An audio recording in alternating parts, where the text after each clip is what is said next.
Hello class, and welcome to my presentation on the standalone slide presentation. I'm Sister Carlberg, and I'm your instructor for Communications 273. I decided to make this little tutorial just to show you what I'm looking for, and also so you can get a few pointers and tips of what to do with your standalone slide presentation. So first of all, what is our standalone slide presentation? It is slides and audio only, just like this presentation. A voiceover is recommended, just like this presentation. The topic is assigned. That is your case study that you got in week 2.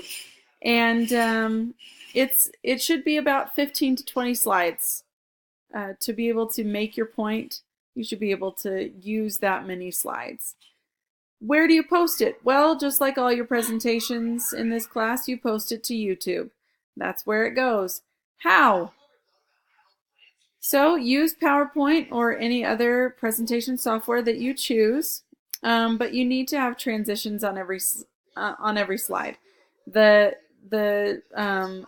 Each time a new slide comes in, it slides in for that.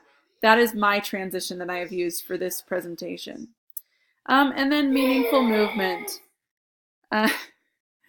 Animations. We need animations in every, not in every slide, but you do need some animations. But like it says in your textbook, meaningful movement. Don't just put in animations to put in animations. As you can see, I'm bringing in text one at a time. That is animations.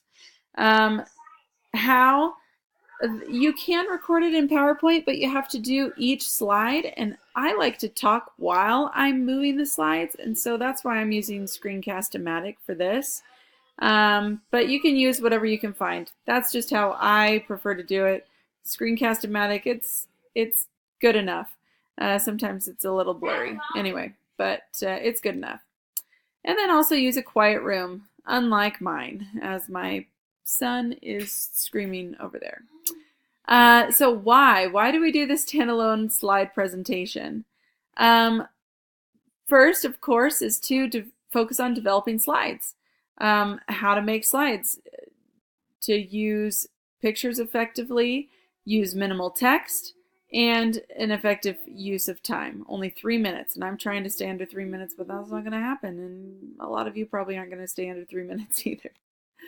And then also your case study, you've been given things to research to fill in missing information because you weren't given everything. So that's another why to this presentation.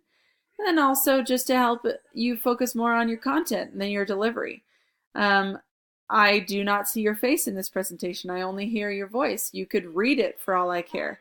But just do it with, inflection in your voice. Make it exciting. Don't make me think that you are reading it, right? Some things to watch out for.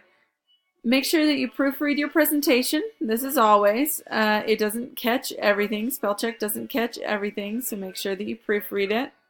Center text or photos that need to be centered. If that is the kind of layout that you're going for, then center the text or the photos. Use white space, or that is also known as visual breathing room. Don't fill every tiny space of your presentation, of your slides, okay? Use minimal text. This is fine. As you see, I'm bringing it one by one so you can focus on what I'm talking about and not read ahead.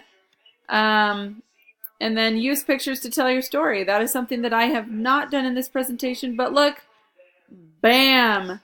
There's a picture of me and my kiddos on Mother's Day. So thank you for listening and good luck with your presentations. You guys are going to do great.